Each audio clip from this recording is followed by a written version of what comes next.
Hello everyone, welcome to our channel. Friends, ఈ వీడియోలో మనం ఈ రోజు మార్కెట్ అనాలిసిస్ గురించి మాట్లాడుకుని రేపటి plan of action and important levels కూడా డిస్కస్ చేద్దాం. ఈ వీడియోని ఎక్కడ స్కిప్ చేయకుండా ఎండ్ వరకు చూడండి. ఖచ్చితంగా ఈ వీడియో మీకు ఇన్ఫర్మేటివ్ అనిపిస్తుంది. Before starting the video, one small announcement. Recent గా సహస్ర ట్రేడింగ్ కమ్యూనిటీ అని మన ఛానల్ నేమ్ తో కొన్ని ఫేక్ టెలిగ్రామ్ ఛానల్స్ క్రియేట్ చేశారు. ఈ ఫేక్ టెలిగ్రామ్ ఛానల్స్ ద్వారా మీకు అడ్వైజరీ సర్వీస్ ప్రొవైడ్ చేస్తాం, పెయిడ్ కాల్స్ ప్రొవైడ్ చేస్తాం అని చెప్పి పీపుల్ దగ్గర నుంచి మనీ కలెక్ట్ చేస్తున్నారు. సో దీనికి రిలేటెడ్ గా మా సైడ్ నుంచి మేము ఇస్తున్న క్లారిఫికేషన్, మనం సహస్ర ట్రేడింగ్ కమ్యూనిటీ నుంచి ఎలాంటి అడ్వైజరీ సర్వీస్ కానీ పెయిడ్ కాల్ టిప్స్ అస్సలు ప్రొవైడ్ చేయట్లేదు. దయచేసి వాటిని నమ్మొద్దు అండ్ ఎవరికి మీరు మనీ పే చేసి మీ మనీ లాస్ అవ్వద్దు. ఒకవేళ మీకు కూడా అలాంటి ఏదైనా మెసేజెస్ వస్తే ప్లీజ్ వాటిని ఇగ్నోర్ చేయండి, కుదిరితే వాటిని రిపోర్ట్ చేయండి. Thank you. So let's move to the main topic అండి. సో ఫస్ట్ నిఫ్టీకి సంబంధించిన ఈ రోజు మార్కెట్ పర్ఫార్మెన్స్ గురించి మాట్లాడుకుందాం. ఇఫ్ యూ కెన్ సీ, ఈ రోజు మార్కెట్ లో మనకి మంచి గ్యాప్ అప్ ఓపెనింగ్ వచ్చిందండి. కాకపోతే నిన్న మనం ప్లాన్ చేసుకున్న సినారియో వచ్చేసరికి అఫ్ కోర్స్ మనం కూడా మార్కెట్ లో గ్యాప్ అప్ ఎక్స్పెక్ట్ చేసాం. కాకపోతే మనం 25,050 ఇక్కడ ఏదైతే రెసిస్టెన్స్ ఉందో ఈ లెవెల్ ఆల్మోస్ట్ ఆ లెవెల్ కింద గ్యాప్ అప్ ఎక్స్పెక్ట్ చేసాం. అండ్ అక్కడ నుంచి మార్కెట్ కొంత కరెక్షన్ వచ్చి సపోర్ట్ తీసుకుని లైక్ నథింగ్ బట్ ఆ గ్యాప్ ఫిల్ అయిన తర్వాత ఎప్పుడైతే బౌన్స్ బ్యాక్ అవుతుందో అప్పుడు మనం అప్ సైడ్ ట్రేడ్ ఎగ్జిక్యూట్ చేద్దాం అనుకున్నాం. కానీ మార్కెట్ ఈ రోజు మనకి అలాంటి ఆపర్చునిటీ ప్రొవైడ్ చేయలేదు. సో మార్కెట్ ఓపెనింగ్ మనం ఏదైతే రెసిస్టెన్స్ అనుకున్నామో ఆ రెసిస్టెన్స్ అబౌవ్ మార్కెట్ ఓపెనింగ్ వచ్చింది. And mostly first 15 minutes or first 30 minutes లోనే వచ్చిన మొమెంటం కూడా ఎండ్ అయిపోయిందండి. ఎంటైర్ డే మొత్తం కూడా most of the day consolidation phase లో ఉంది. అఫ్ కోర్స్ మనం అనుకున్నట్టుగానే మార్కెట్ బుల్లిష్ మోడ్ లోకి వెళ్ళినప్పటికీ ప్రాపర్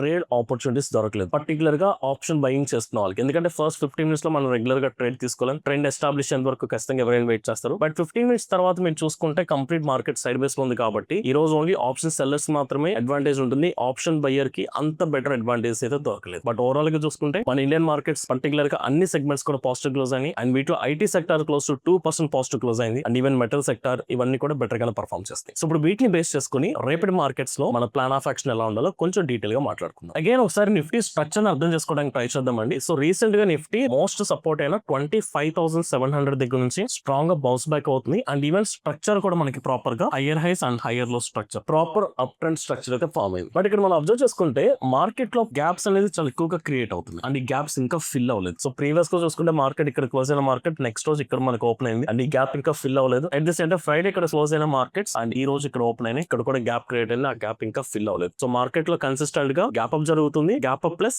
ర్యాలీ కంటిన్యూ అవుతుంది, కానీ ఎక్కడ గ్యాప్ ఫిల్ అవ్వట్లేదు. జనరల్ గా ఈ గ్యాప్స్ ని మనం ఇంబ్యాలెన్స్ అంటాం, ప్రైస్ లో ఫామ్ అవుతున్న imbalances. And most of the times prices ఆ ఇంబ్యాలెన్స్ ని క్లియర్ చేసి అగైన్ బ్యాక్ టు జోన్ దగ్గరకు వచ్చి అక్కడ నుంచి సపోర్ట్ తీసుకుని బౌన్స్ బ్యాక్ అవుతూ ఉంటాయి. సో స్టిల్ ఇంకా మనకి ఇక్కడ ఒక ఇంబ్యాలెన్స్ రీజన్ ఉంది, అట్ ది సేమ్ టైం ఇక్కడ ఒక ఇంబ్యాలెన్స్ రీజన్ ఉంది. కాబట్టి ఇలాంటి సినారియోలో మనం సేఫ్ సైడ్ వెళ్ళాలి, హై విన్నింగ్ ప్రాబబిలిటీ ట్రేడ్స్ తీసుకోవాలనుకుంటే మార్కెట్స్ ఈ ఇంబ్యాలెన్స్ జోన్ లోకి వచ్చిన తర్వాత ఐదర్ ఈ జోన్ లోకి వచ్చి బౌన్స్ బ్యాక్ అవుతుంది కదా, అప్పుడు మాత్రమే ట్రేడ్ ఎగ్జిక్యూట్ చేద్దాం. లేదనుకుంటే ఈ జోన్ లోకి వచ్చిన this is the first location, this is the second location, ఈ 2 జోన్స్ లోకి వచ్చి బౌన్స్ బ్యాక్ అయినప్పుడు ట్రేడ్ ఎగ్జిక్యూట్ చేసుకుంటే బెటర్. ఎందుకంటే మనం ఆల్రెడీ నిన్న వీడియోలో మాట్లాడుకున్నాం. సో ఈ వీక్ లో మనకి ట్రేడింగ్ వాల్యూమ్స్ పెద్దగా ఉండవండి. అది ఈ రోజు మనకి లైవ్ మార్కెట్ లో చాలా క్లియర్ గా కనిపించింది. So that's why directional trades ఏదైనా ఎగ్జిక్యూట్ చేయాలి, హై విన్నింగ్ ట్రేడ్స్ ఏదైనా ఎగ్జిక్యూట్ చేయాలంటే ఖచ్చితంగా ఆ ఇంబ్యాలెన్స్ క్లియర్ అవ్వాలి. అందుకని ఈ రోజు మార్కెట్ లో ఏదైతే పాజిటివ్ సెంటిమెంట్ ఎస్టాబ్లిష్ అయిందో దాని తగ్గట్టుగానే రేపు పాజిటివ్ సైడ్ ప్లాన్ చేసుకుంటాను. కానీ simple strategy by on tick. So diff nothing but correction వచ్చిన ప్రతిసారి మనం ఏదైతే ఇంబ్యాలెన్స్ ఆర్ సపోర్ట్ ఏరియా అనుకున్నామో అక్కడ బై చేయడానికి ట్రై చేద్దాం. సో ఇందులో రేపు నేను ఫోకస్ చేస్తున్న మేజర్ లెవెల్స్ వచ్చేసరికి మనకి ఈ ఇంబ్యాలెన్స్ క్రియేట్ అవుతున్న ఫేజ్ లో మనకి ఇక్కడ 26,000 సైకలాజికల్ రౌండ్ ఫిగర్ ఉంది. కాబట్టి ఒకవేళ రేపటి మార్కెట్స్ లో కానీ ఎల్లుండి మార్కెట్స్ లో ఎప్పుడైతే కరెక్షన్ వచ్చి మార్కెట్ 26,000 దగ్గర సపోర్ట్ తీసుకుని బౌన్స్ బ్యాక్ అవుతుందో this is the first location నేను అప్ సైడ్ ట్రేడ్స్ ఎగ్జిక్యూట్ చేయడానికి ట్రై చేస్తాను. ఇఫ్ నాట్ ఇక్కడ అగైన్ మనకి 26,100 దగ్గర కూడా ఇంకొక లెవెల్ ఉంది. సో మార్కెట్ టెంపరీ గా అక్కడ వరకు రీటెస్ట్ జరిగి అక్కడ నుంచి బౌన్స్ బ్యాక్ అవుతున్నా సరే అక్కడ నుంచి కూడా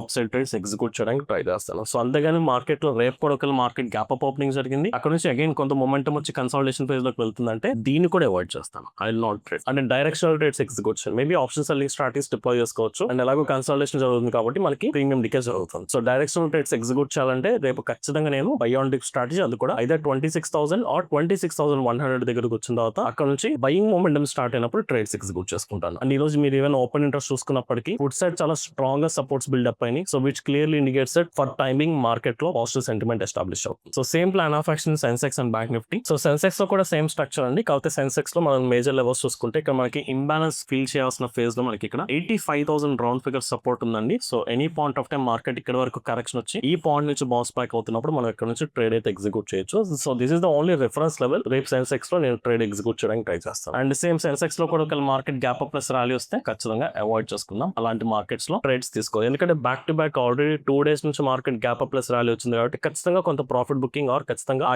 గ్యాప్ ఫిల్ చేసే ప్రాసెస్ లో ఆ ఇంబ్యాలెన్స్ ని క్లియర్ చేయడం చేయడానికి ప్రైస్ ట్రై చేస్తుంది, అప్పుడు మనం పర్ఫెక్ట్ గా ట్రేడ్స్ ఎగ్జిక్యూట్ చేసుకోవచ్చు. ఒకవేళ ఎప్పుడైనా సరే మార్కెట్ ఇలా ఖచ్చితంగా back to back gaps feel చేసుకుంటూ పైకి వెళ్ళిపోతుందంటే ఒక పాయింట్ లో మార్కెట్ లో కరెక్షన్ వస్తుంది, nothing but profit booking initiate అయినప్పుడు అది చాలా బిగ్ లెవెల్ లో ఫాల్ వస్తుంది. సో అది ఇంకా డేంజర్ కాబట్టి సో గ్యాప్ ప్లస్ ర్యాలీని చేసి చేయడం ఈ పాయింట్ ఆఫ్ టైమ్ లో కొంచెం risk. And finally bank Nifty. So compare to Nifty Sensex bank Nifty better అండి, ఎందుకంటే Nifty Sensex almost recent swing high దగ్గరికి వెళ్ళిపోయి so almost close to all time high దగ్గరలో ఉంది. వేరాజ్ మనకి బ్యాంక్ నిఫ్టీలో ప్రాపర్ స్పేస్ ఉంది ఇంకా అప్సైడ్ ట్రేడ్స్ ఎగ్జిక్యూట్ చేయడానికి. సో బ్యాంక్ నిఫ్టీలో ఈవెన్ మనకి ఇక్కడ ట్రెండ్ లైన్ ఏదైతే ఉందో ట్రెండ్ లైన్ బ్రేక్అవుట్ కనిపించినప్పటికీ అంత స్ట్రాంగ్ బ్రేక్అవుట్ అయితే కాదండి. సో నేను బ్యాంక్ నిఫ్టీలో ట్రేడ్ ఎగ్జిక్యూట్ చేయాలంటే సింపుల్ ఈ రోజు ఇంట్రాడే హై పాయింట్ ఏదైతే ఉందో ఆ లెవెల్ బ్రేక్అవుట్ అయినా మనం ట్రేడ్ ఎగ్జిక్యూట్ చేసుకోవచ్చు. ఆర్ఎస్ ఇక్కడ 59,000 లెవెల్ ఒకటి ఉంది ఇంబ్యాలెన్స్ క్లియర్ చేస్తూ ప్రాసెస్ లో. This the first location. అంటే మార్కెట్ ఇక్కడ వరకు కరెక్షన్ వచ్చి బాస్ బ్యాక్ అవుతున్నప్పుడు ఇక్కడ మనం అప్సైడ్ ట్రేడ్ ఎగ్జిక్యూట్ చేద్దాం, లేదంటే ఈ లెవెల్ బ్రేక్అవుట్ దగ్గర కూడా మనం ట్రేడ్ ఎగ్జిక్యూట్ చేయొచ్చు. And even recent swing high కి మనకి చాలా స్కోప్ ఉంది. ఆల్మోస్ట్ మీకు 60,000 దగ్గర మనకి ఆల్మోస్ట్ రీసెంట్ స్వింగ్ హై దగ్గర ఉంది కాబట్టి మీకు ఇంకా ఫర్దర్ గా మోర్ దాన్ 500 పాయింట్స్ బ్యాంక్ నిఫ్టీలో క్యాప్చర్ చేయడానికి స్కోప్ ఉంది. వేరస్ నిఫ్టీ సెన్సెక్స్ అనేది రెండు కూడా క్లోజ్ టు రెసిస్టెన్స్ దగ్గరికి వచ్చేసినాయి. సో అందుకని అప్సైడ్ ట్రేడ్స్ ఎగ్జిక్యూట్ చేయాలంటే ఫస్ట్ ప్రయారిటీ నేను బ్యాంక్ నిఫ్టీకి అయితే ఇచ్చుకుంటాను. అండ్ వీటితో పాటు స్వింగ్ ట్రేడింగ్ కోసం కొన్ని స్టాక్స్ ని ఫిల్టర్ చేసుకున్నానండి, బట్ మీరు కూడా మీ ఓన్ అనాలిసిస్ చేసుకోండి. First one MCX. ఈ రోజు మంచి బ్రేక్అవుట్ వచ్చింది మనకి MCX లో. So MCX daily time frame చూసుకుంటే మనకి రీసెంట్ ఒక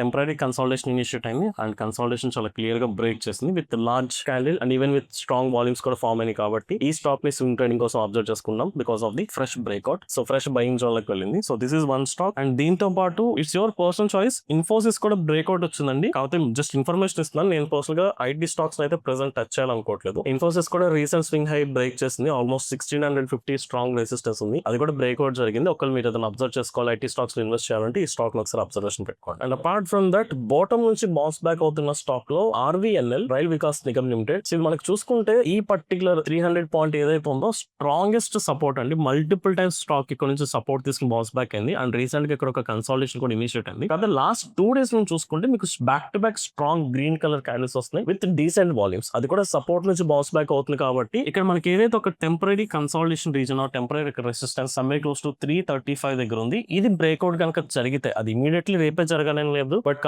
అప్కమింగ్ ఒక 1 week ఆఫ్ టైమ్ లో ఎప్పుడు బ్రేక్అవుట్ వచ్చినా సపోర్ట్ నుంచి బౌన్స్ బ్యాక్ అవుతుంది కాబట్టి హై రిస్క్ రివార్డ్ మెయింటైన్ చేయడానికి పాసిబిలిటీస్ ఉంటాయి. సో ఈ స్టాక్ ను కూడా స్వింగ్ ట్రేడింగ్ కి ప్లాన్ చేసుకుంటున్నాం, రైట్. సో ఓవరాల్ గా చూసుకుంటే ఈ రోజు మార్కెట్స్ లో పాజిటివ్ సెంటిమెంట్ ఎస్టాబ్లిష్ అయింది కాబట్టి మన ప్రయారిటీ పాజిటివ్ సైడ్ కి ఇద్దాం. కాకపోతే buy on dip strategy deploy చేసుకుంటే బెటర్. అండ్ నిన్న మాట్లాడుకున్నట్టు ఈ వీక్ లో మనం అంత strong momentum of strong volumes observe చేసుకోలేం కాబట్టి ఆప్షన్ బయింగ్ చేసుకోవడం కంటే ఆప్షన్ సెల్లింగ్ ప్రయారిటీ ఇవ్వడానికి ట్రై చేయండి, right. So this is my plan of action. I hope ఈ వీడియో మీకు అర్థమైంది అనుకుంటున్నాను. ఇఫ్ ఇన్ కేస్ ఈ వీడియో కనుక మీకు ఇన్ఫర్మేటివ్ అనిపిస్తే ఈ వీడియోని లైక్ చేసి మీ జెన్యూన్ ఒపీనియన్స్ ని కమెంట్ సెక్షన్ లో మెన్షన్ చేయండి. Thank you.